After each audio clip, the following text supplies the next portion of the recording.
Agradecemos a María y a Laudino su intervención y a continuación se incorpora José Ángel Lana Campos, profesor de Instalaciones y Mantenimiento de Equipos Térmicos en el Centro Integrado de Formación Profesional, Mantenimiento y Servicios a la Producción, en cuya ponencia ofrecerá más detalle de los objetivos del proyecto. José Ángel, cuando quiera.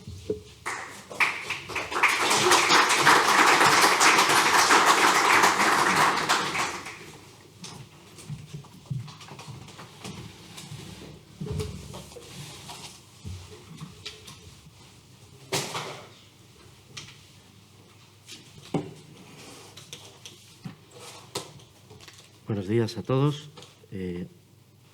Es un honor estar aquí hoy. Voy a presentar entonces la ponencia. A continuación,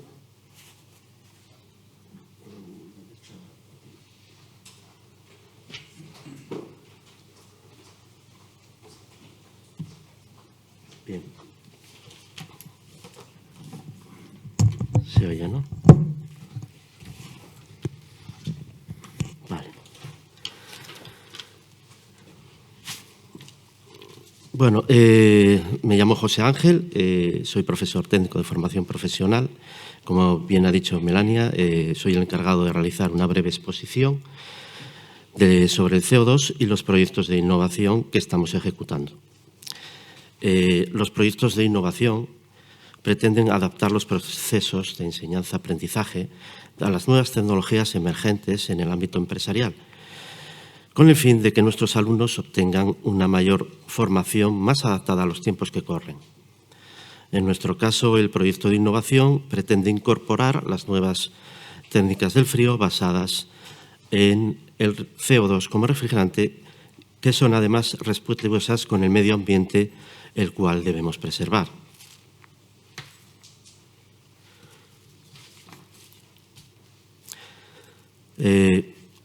Anteriormente a los refrigerantes, entre los años 1800 y 1929, se utilizaron para la refrigeración gases tóxicos como el amoníaco, el cloruro de metilo y el dióxido de azufre, pero su toxicidad y explosividad provocaron en estos años graves accidentes mortales, lo que llevó a la búsqueda de nuevos refrigerantes más seguros y con soluciones inocuas para los seres humanos.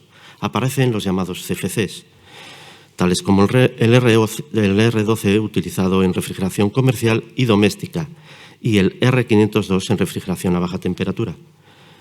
Estos refrigerantes, además de resolver el problema de seguridad, tenían un comportamiento termodinámico excelente. La mayoría eran del tipo monocomponentes y, por tanto, ofrecían una fácil manipulación. Por aquel entonces, la vida del frigorista era más sencilla. Durante la década de 1970, diversos estudios protagonizados por Mario Molina y Sherwood Rowland descubren que los CFCs son los causantes de la destrucción de la capa de ozono y que estos presentan una importante amenaza medioambiental. Los CFCs, aunque muy estables desde el punto de vista químico, una vez liberados a la atmósfera y animados por las condiciones atmosféricas, pueden alcanzar altas cotas. Y es entonces cuando la degradación de los CFCs por la luz solar libera cloro, responsable de atacar y dañar la capa de ozono. Tengamos en cuenta un detalle importante. Los refrigerantes CFCs gozan de una gran estabilidad química que hace que este tipo de refrigerantes perduren sin degradarse en la atmósfera entre 20 y 100 años. Una vez estos refrigerantes alcanzan las capas altas de la atmósfera, la luz solar los degrada, liberando así la molécula de cloro, responsable de la destrucción del ozono. Bien, la ausencia de ozono provoca grandes problemas, desde el cáncer de piel, daños en la retina, hasta la pérdida de fitoplancton. Se calcula que una destrucción de fitoplancton del 5% nos hace perder hasta 7 millones de pesca al año, 7 millones de toneladas. La ausencia de la capa de ozono afecta además a la fotosíntesis de las plantas y, por tanto, a toda la cadena alimenticia. Ante tales evidencias, los organismos internacionales activan un plan para eliminar de forma gradual sustancias que dañan la capa de ozono, entre ellos los refrigerantes CFCs, y desarrollan un plan, el llamado Protocolo de Montreal, con el que se pretende reducir de forma gradual las sustancias que dañan la capa de ozono hasta su desaparición. A partir de este encuentro se celebra el Día Internacional de la Preservación de la Capa de Ozono, todos los años el 16 de septiembre. En 1902, en la reunión de Copenhague, se hicieron otras revisiones y actualizaciones al Protocolo de Montreal. En esta ocasión, más de 90 países asistieron, quedando de manifiesto el interés de la comunidad internacional por solucionar el problema del agujero de ozono en nuestra atmósfera.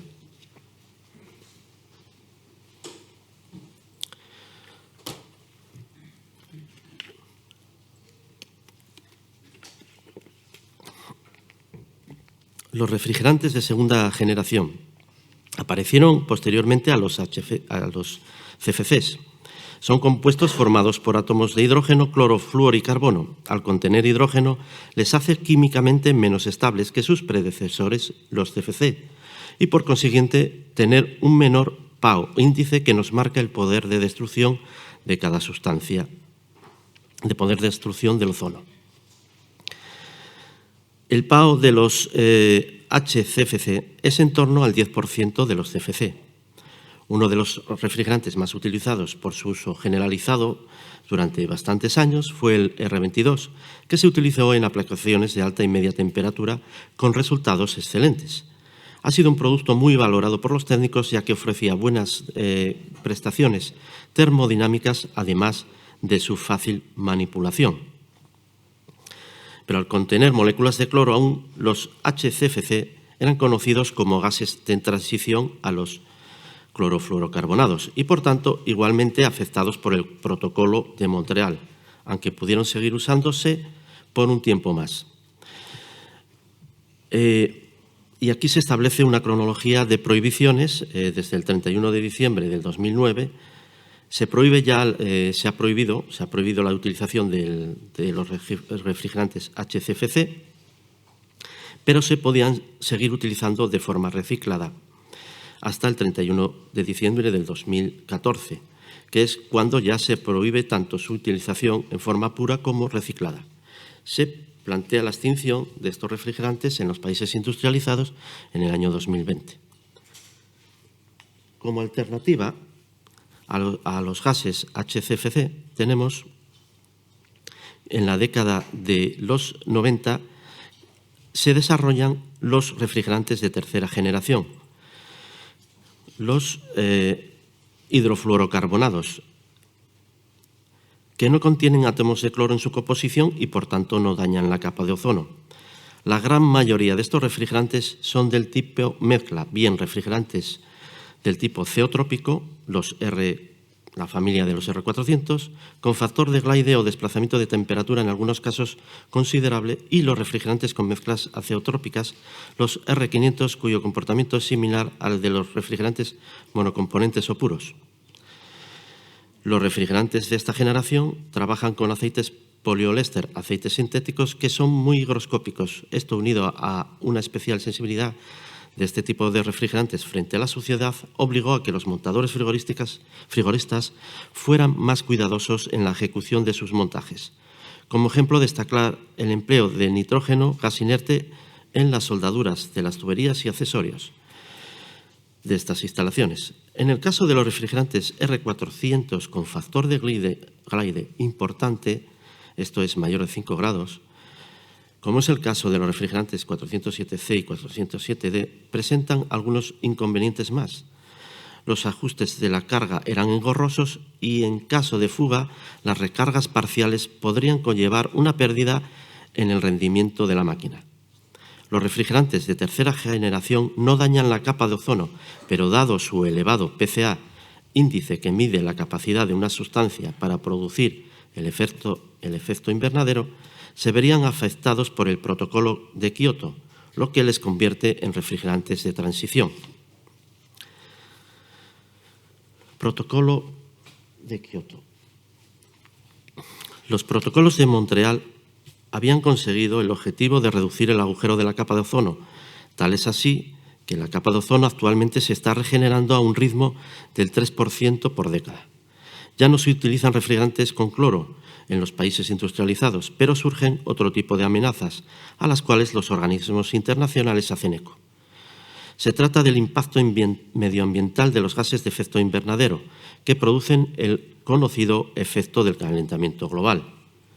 El índice de PCA es un indicador que se utiliza para medir la capacidad que tiene un refrigerante de producir efecto invernadero.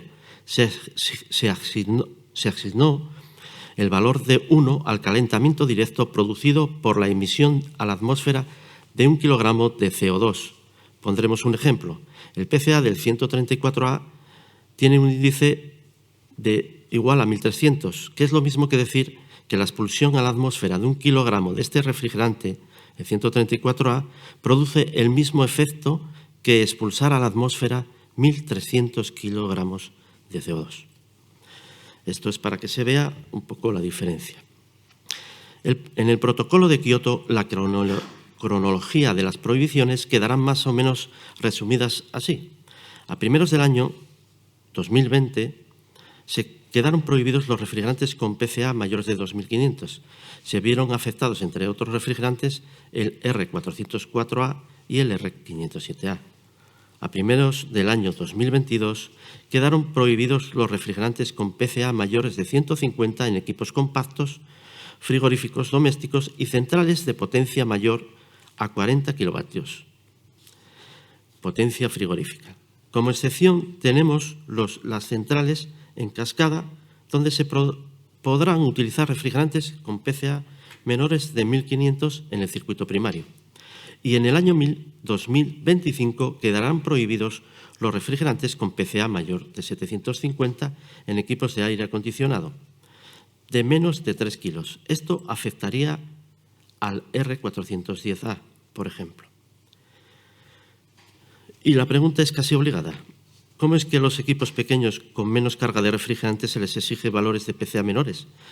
La respuesta es muy probable que estos equipos estén exentos de un control de fugas periódico y que debe de realizarse según la instrucción IF 17 del Reglamento de Seguridad de Instalaciones Frigoríficas.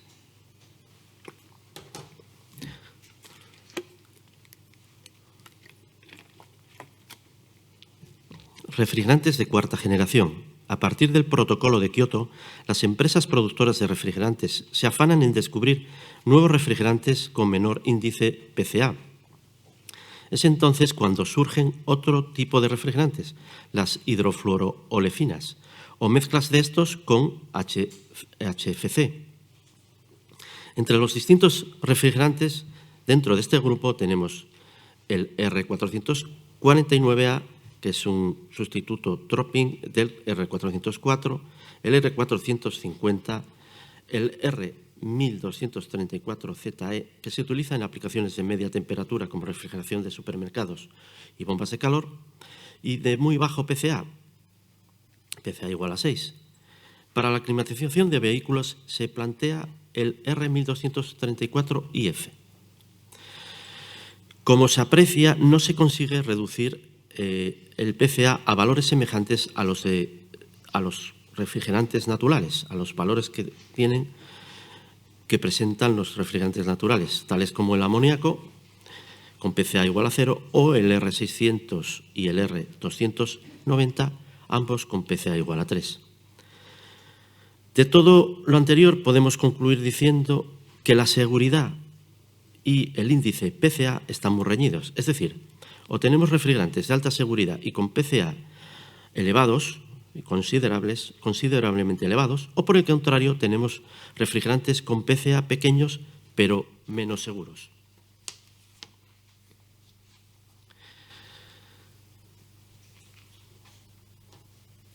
Bueno, aquí vemos una tabla, está sacada de la web de Gas Surveys, que es muy útil y que nos da una información detallada de los fluidos refrigerantes que a día de hoy tienen prohibido su utilización, de aquellos fluidos refrigerantes que podremos seguir usando y de aquellos que tienen fecha de caducidad. Para esta tabla podemos reseñar, por ejemplo, la obligatoriedad de usar refrigerantes sustitutos en equipos que venían trabajando con R404A, tales como el R442A, aunque últimamente han salido al mercado refrigerantes sustitutos del R404A con menor índice de PCA, como el 448A y el 449A.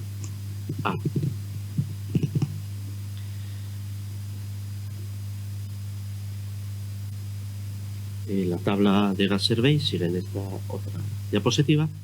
En esta destaca las prohibiciones de uso en caso de equipos de climatización. Lo más reseñable es la prohibición del 410A en equipos de tipo split de menos de 3 kilos para primeros del año de 2025. Y aquí tendríamos un problema, sobre todo los centros de formación, porque manejamos equipos split de baja carga, o al menos no superan el kilo o kilo y medio, y pues tendremos un problema para buscar un sustituto, un refrigerante sustituto en este tipo de equipos. Un poco de historia del CO2. Fue Alexander Twining el que propuso el uso del CO2 como refrigerante a mediados del siglo XIX, y en 1881 Carl Line construyó la primera máquina utilizando el CO2 como fluido de trabajo. A partir de ahí, el uso del CO2 se hizo cada vez más extenso, haciéndose presente en vitrinas frigoríficas, mercados de alimentos, barcos de pasajeros y pesqueros, y también en la climatización de teatros, hospitales y trenes, ya que otros fluidos refrigerantes en la época, como amoníaco y dióxido de azufre, fueron considerados tóxicos e inflamables, y por eso se prohibió su uso en estas aplicaciones.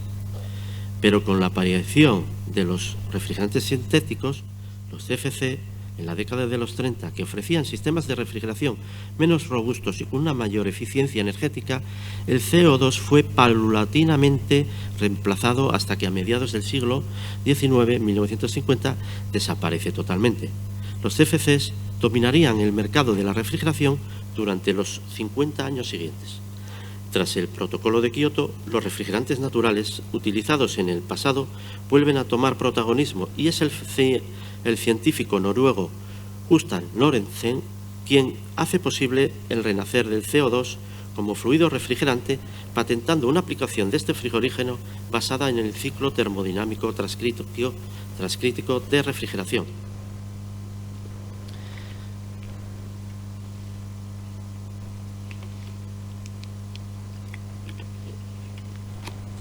Justificación del proyecto de innovación y por qué hemos utilizado y por qué nos hemos decidido por este tipo de refrigerante, el CO2.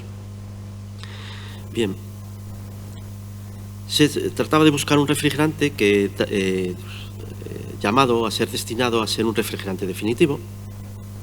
El CO2 es un refrigerante natural, es el refrigerante con menor PCA posible, por detrás del amoníaco, que tiene un PCA 0.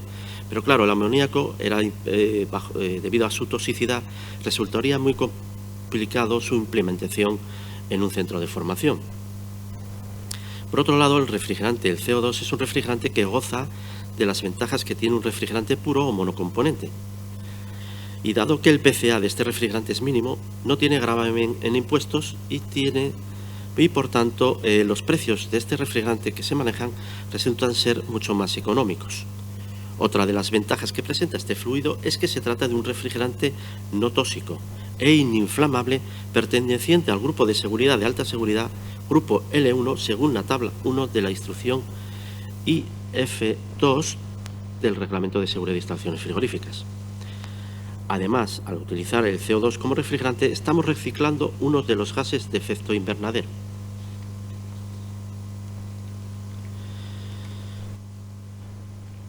Pero bueno, no todos son camino de rosas. El CO2 tiene algunos inconvenientes.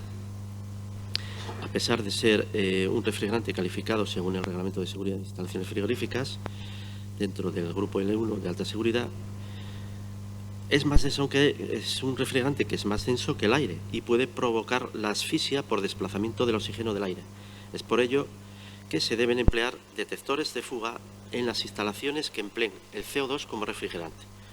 Por otro lado, las presiones que maneja este tipo de refrigerante son enormes, como se desprende del diagrama de Molière que vemos en la figura. lo que obliga a emplear a tuberías y accesorios que sean capaces de soportar las presiones a las cuales está sometido. Tenemos un material, el KS65, capaz de soportar 130 bares de presión, ideal para este tipo de instalaciones.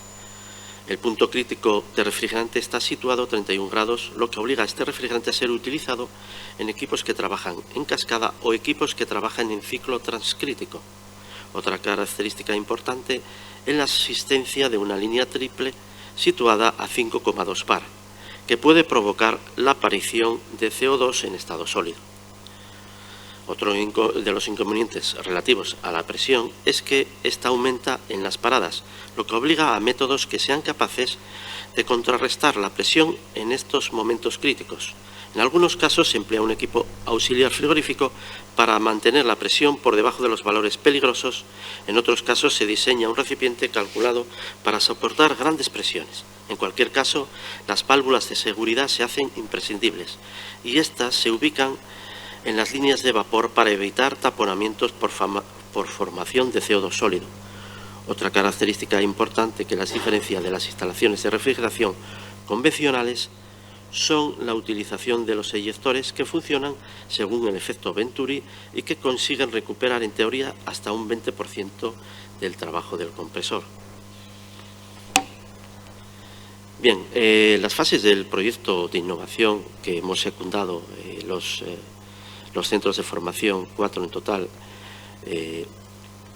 tuvieron varias fases. En una primera fase hemos recibido formación que hemos recibido de forma online a través de la plataforma Teams, por todos conocidos el problema de la COVID, que nos imposibilitaba las reuniones presenciales.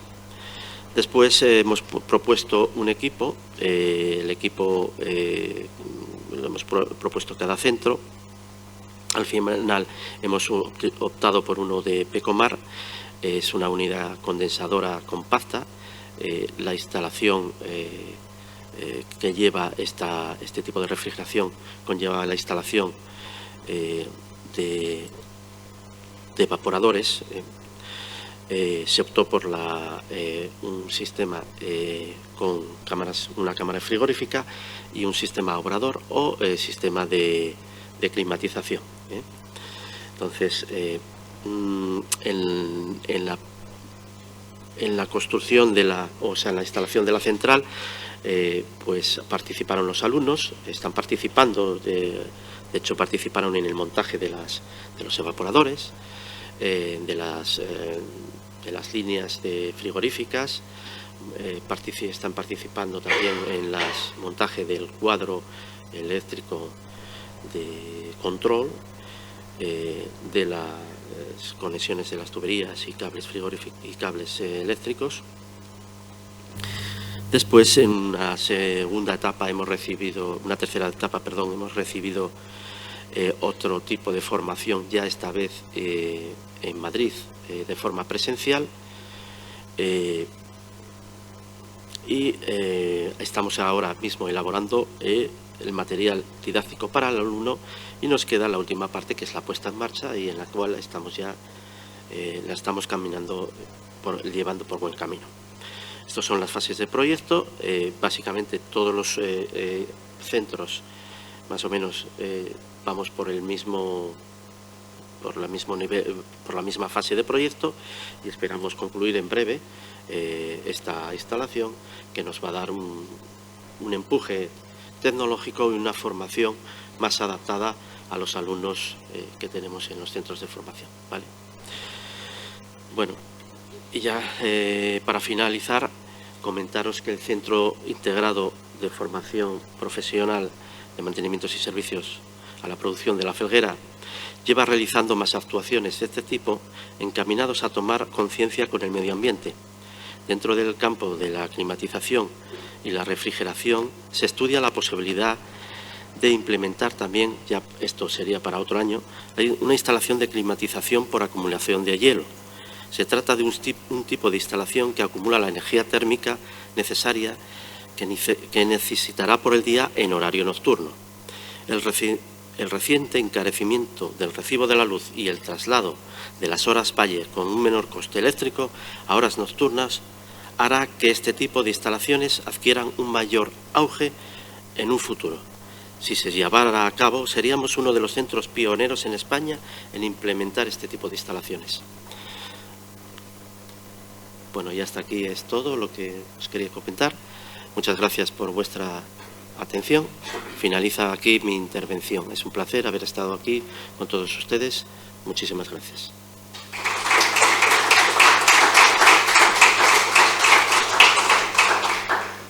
Muchas gracias, José Ángel, por tu detallada explicación.